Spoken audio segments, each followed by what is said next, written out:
Yes, thank you, Chuck. Thank you all. It's so great to be here. Wow, what's my theme music for today? I don't think we talked about it. It's great to be here, and visiting Silicon Valley is always a treat. My parents met at UC Berkeley. Any Berkeley Bears here in the house? Yes. So it's like I owe my existence to that school. My brother's named after the Lawrence Observatory. I used to joke that maybe my parents did something fun there, but I'm sure they didn't. They were pretty boring Taiwanese grad students. I'm running for president. I'm Andrew Yang, and I'm running for president because of this topic, which is the impact of technology on the U.S. workforce. And we're here to talk about AI. We're in the hub of Silicon Valley. How many of you all are entrepreneurs or work in technology? Vast majority of you, I'd imagine. Yes. So I started an organization called Venture for America that was designed to help create thousands of jobs around the country. And so that's what I did between 2011 and 2017. And I was honored by the Obama White House for my work with Venture for America. How many of you all like documentaries, like films? How many of you have Netflix? So there's a documentary about my organization that's now on Netflix with an Oscar-winning director called Generation Startup. Between 2011 and 2017, I helped train hundreds of young entrepreneurs to create jobs in Detroit, Cleveland, Baltimore, St. Louis, Birmingham, New Orleans, and other cities around the country. And I did this in part because Silicon Valley and my hometown of New York City have been a little bit too good at attracting talent.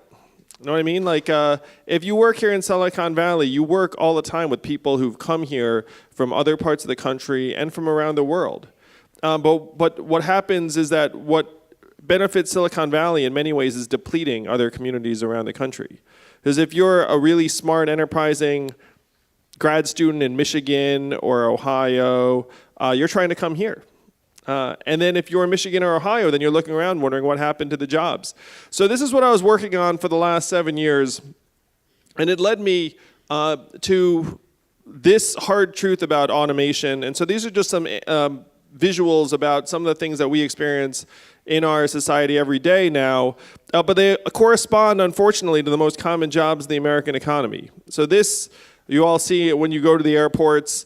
How many of you resent this the same way I do when you go to a supermarket and you have to check yourself out? You know, like, raise your hand if you don't like this. Because I'm really bad at it myself. It always takes me an extra 5 to 10 seconds per item where I'm like, oh, where is the barcode? And I feel very slow and sluggish. And I'm like, if only there was a human here to help me. This little girl's probably better at it than I am. But we all know why they're doing this, that it's much cheaper to have us do it than to have a human clerk do it. Now, this may not be as familiar to you all. This is a robot pizza. And here in Silicon Valley, some of my friends who are venture capitalists are investing in robot pizza trucks, where if you order a pizza, it will get picked up automatically by essentially a pizza oven on wheels that will then come to you, and then you will punch in your code, and then it'll just open the window and say, here's your pizza. So there'll never be a human that picks up the phone. There's never a human that interacts with your pizza. There's not a human that drives it to you. It just shows up on your doorstep. And apparently it's delicious. I haven't had one yet, but I really want one. Just so I can then say more authoritatively, it's delicious.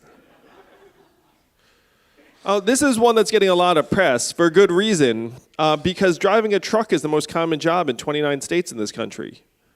Driving a truck is the most common job in 29 states. There are 3.5 million truck drivers in the United States, 94% men, average age 49, average education high school. A lot of them are ex-military. They make on average $46,000 a year. So you have to ask yourself, if we are successful here in Silicon Valley at automating away truck driving, what are those 3.5 million middle-aged American men going to do? How many of you know people who are working on self-driving cars and trucks? I do too. And we all know why they're doing it, because that's where the money is. $168 billion in financial incentives to automate away truck driving. That's the sort of nation-scale money that can transform our infrastructure in the days to come. And then, of course, there's the manufacturing jobs. Now, these 5 slides I just presented correspond to the most common jobs in the American economy. Administrative and clerical is number 1. Retail is number 2. Food service and food preparation is number 3. Truck driving and transportation is number 4. And manufacturing is still number 5. Now, I have no illusions about any political alignment. I'm running for president as a Democrat. But to me, the reason why Donald Trump is our president today is because of automation. And it comes down to what happened here with the manufacturing workers. So manufacturing jobs declined from 17 million to about 12 million over the last number of years. And where were those jobs centered? They were centered in Ohio, Michigan, Pennsylvania, Wisconsin, Missouri, and Iowa. Now, if those states sound familiar to you, those states are all the swing states in the middle of the country that Donald Trump needed to win to become president. And he did win all of those states. And then if you dig into the voter district data, there's actually a straight line up between the adoption of industrial robots in a voting area and the movement to Donald Trump. For all of the media discussion around Russia and the FBI and Facebook and these other factors, the reason Donald Trump's our president is because we automated away 4 million manufacturing jobs. And looking around this room, I have a feeling you'd agree with this statement. It is not immigrants that are causing the economic dislocation around the United States. It is technology. So our country is now facing these historic changes, and it is confused. It is deeply confused as to what to do. We have a very, very clear message that's saying immigrants are to blame, even though that's not what the facts say. And Americans are so desperate for any kind of narrative that they'll actually turn to that and say, okay, he's saying that, and it must be true, and it makes me feel a certain way. And it is now up to us, the leaders of Silicon Valley, to say, no, this is not the truth. The truth is that our economy is evolving in ways that is pushing more and more Americans to the side. It is resulting in economic distress and political and social disintegration. And that we, the people who are building the future, know that this future must include Americans from every part of the country and every walk of life, not just engineers. So we got rid of these 4 million, well, we got rid of 5 million manufacturing jobs. The 4 million were due to automation. 1 million were due to globalization and some other factors. So then what happens? How many of you all studied economics in college? I did. Some of you did. So according to our economics textbook, what happens if you get rid of 4 million manufacturing jobs to those workers? What do those workers do? They get retrained, reskilled, move for new opportunities, find a new job. That is what my macroeconomics textbook said as well. That's what all of our textbooks said. All right, so what actually happened? When in real life, because if you go back, so when did this decimation happen? It happened starting in the year 2000, right? 2000 to 2016 or so is when this slide goes. So just remember the year 2000. What else happens in the year 2000? Well, let's see. The American labor force participation rate goes off a cliff. You can see that millions of Americans did not find new jobs. They just left the workforce. This is an exodus of unskilled men. Right now, as we're here together, the labor force participation rate in the United States is 63%, which is the same levels as Ecuador and Costa Rica. And that is in year 10 of an expansion. Now, there are very, very rosy. Some of you are thinking, how can this be? Because I see all the headlines that unemployment is at a near record low, right? It's like 3.8%, something along those lines. So how can it be that millions have dropped out of the workforce and our headline unemployment rate is so low? And it's all in the design of the headline unemployment rate statistic, that if you leave the workforce, like these millions of Americans did, you no longer count in the unemployment rate. That's just the way the statistic is calculated. So it can both be true that you have a low headline unemployment rate and you have almost 1 out of 5 prime working age American men who have not worked in a year. And both of those things are now true. Then what happens? How do these people survive if they leave the workforce? What they do is they file for disability, which is the black line. So disability around 2000 starts to go up and up and up to the point where now there are more Americans on disability than work in the construction industry. 20% of working age adults in some parts of the country are on disability. And then they start to kill themselves in record numbers. You see here in 2000, this is the blue line, that's the suicide rate among middle-aged non-Hispanic whites in the US, and then it starts to skyrocket. As you can see, in most of these other developed countries, the suicide rate is declining because that's what you'd expect in a developed country. But in the United States, it instead goes off the chart to the point where now America's overall life expectancy has declined for the last 3 years due to the fact that suicides and drug overdoses have each overtaken vehicle deaths as causes of death for the first time in this nation's history. You don't want to know the last time American life expectancy declined for 3 years in a row? The Spanish flu of 1918. We're back in Spanish flu territory because of the fact that we decimated these manufacturing jobs, and then the people who were in those jobs saw no future and started to do drugs and drink themselves to death. Now, none of this was in my economics textbook. It did not say, hey, if you get rid of 4 million manufacturing jobs, they go home, kill themselves, vote for Donald Trump, and start, like that's not what my textbook said. But this is what is happening. And so if you look around other parts of the country and you're confused what's happening, these are what the facts are. Again, 2000, you see another surge. This is the rate of children in America born to unmarried mothers, which was a shock to me. I had to triple check this statistic. Because when I was growing up, this was about 15%. Now it's 40%. 40% of American children are born to unmarried mothers. Now, there are a number of reasons for this, but studies have shown that there's one very big reason, which is that if you're a non-college educated man in this country, you do not have a secure economic path forward, and so you don't think that anyone wants to marry you, and you're right.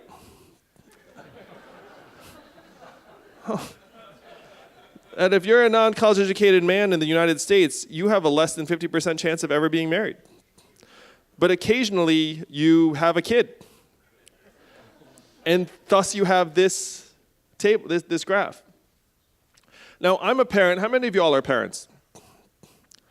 Now, it was a shock to me how hard being a parent was. And I'm married, and there are two of us, and we have resources. Like, I always thought my family was amazing until I had kids.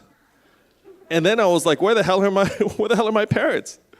You know, like, aren't people supposed to be like loving on my kids and grandkids and whatnot? Like my wife and I are like, whoa, it was almost overwhelming. So imagine going through that as a single mom. And imagine that happening in tens of millions of households around the United States. And then play out what happens to those kids as time goes on. Now, the data around what happens to American children who grow up in it, because when I say single moms, when you say single parent, 90% of it's single mom. So single parent and single mom are almost synonymous. So if you have millions of American children growing up to single parent households, the data shows that there's a real divergence in outcome based upon if it's a boy or a girl. If you have a little girl, she has a single mom, her single mom's like a superhero, like a superwoman, and then that kid sees, okay, my mom's superhuman, I should try and be like her, and the outcomes are generally okay. If you have a little boy growing up to a single mom, it turns out that little boys are more sensitive to parental time input than little girls. And they don't have a male role model, so they start thinking that boys are losers, they're boys, so they're losers. They do badly at school, they have behavioral problems, and dysfunction is at much, much higher levels. So this is what's happening in American households around the country. The little boys who grow up in single-parent households are particularly prone to very negative social and educational outcomes. And if you extrapolate again, this is going to be with us for a very long time, because you're talking about 40% of American children at this point, 40% of American boys. So it even extends to our collective mental health. Anxiety, depression, stress levels are all at record highs in this country. It's particularly bad for teenage girls. And some of you who are parents of teenage girls, you might be seeing this. And this is tied into technology, where the rise in depression and anxiety is hand in hand with the rise of smartphone use and social media apps. where one of my friends in Silicon Valley said that you have some of the smartest people in our country working on turning supercomputers into dopamine delivery systems and slot machines for teenage girls. And they get paid a lot of money to do so, and there's really no financial incentive in terms of protecting like our children from things that benefit companies. So this is all a backdrop to why Donald Trump's our president today, and this is why I care. So there's pictures of my 2 boys, 6 and 3. My older son is autistic. And so we have to make big choices right now as a country. We have to explain to our fellow citizens it is not immigrants, it is technology. And then we have to start evolving and advancing in terms of the way we see our economy and our role within it. Because this is not just truckers and retail clerks. This is also going to be radiologists and accountants and lawyers. 44% of American jobs are subject to automation. This is not an us or them problem. This is an everyone problem. And if you look at my 2 little boys, you can see they're not very tough. They're not very rugged.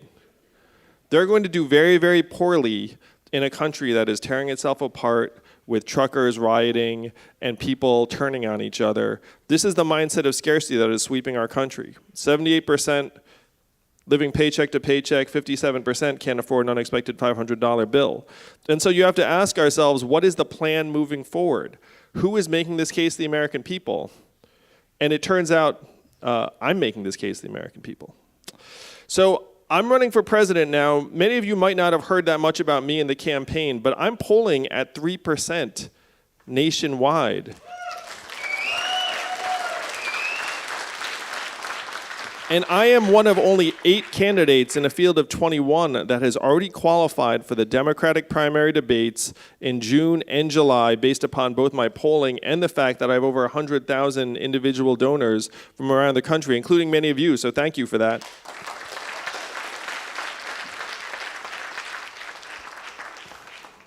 So this campaign is taking off, raised millions of dollars in increments of only $20 each around the country, and most people have never heard of me still. There is a political analyst named Nate Silver who runs a blog called 538. Raise your hand if you've heard of Nate Silver and 538. So Nate Silver took a look at the numbers. You all like numbers, I like numbers. He said, okay, here are the 3 numbers. Andrew Yang has raised over $3 million in increments of $20 each. Andrew Yang is polling at 3% nationwide, higher than many sitting senators and governors. And Andrew Yang's name recognition is lower than every other candidate's. So he said, based upon those 3 numbers, our projections cannot discount the possibility that as more Americans find out about Andrew Yang, he grows and grows and grows and wins the whole thing. And that is Nate Silver. That's Nate Silver, that's not me. So this is the plan to help keep our country strong and whole. This is the plan to help wake people up to the fact that we're in the midst of the 4th industrial revolution, the greatest economic and technological transformation in our nation's history. And we need to start solving the problems that are making Americans miserable so that my kids and your kids can grow up in the same country that most of us grew up in. Well, you came to this country. My parents came to this country to create a better life for our family. And it worked. And I'm very, very lucky to have been born here in the US and to be an American. I'm very proud to be an American. And my kids, are obviously going to grow up in this country too. And I look out and I see, like, what does the future hold for them? Does their future look as bright as my parents believed it to be? And the fact is, it does not. By the numbers, it does not. So we have to come together and step up and contribute to the country that has given so much to us because there are 2 paths ahead for us. This is the path of scarcity, where people start competing against each other and start losing their rationality. And right now, if you have financial scarcity, which is happening right now in this country, it has a functional impact of decreasing your IQ by 13 points, or 1 standard deviation. So anyone who thinks that America is getting less reasonable and rational and more prone to bad ideas, you are right. We are. Because if people can't pay their bills, that's exactly what goes on in their minds and in their households. So this is the future we're aiming for, a future actually that kind of resembles Silicon Valley, if you look very closely. But this is a future of abundance and shared humanity, and of us valuing ourselves not as economic inputs into a machine, but as human beings and citizens and shareholders of this great country. So thank you all very much for this opportunity. Thank you all very much. You want to help with the campaign? The website is yang2020.com. I'm very proud to be the first Asian American to ever be on the Democratic primary debate stage in June and July, and you haven't seen anything yet. Thank you all very much.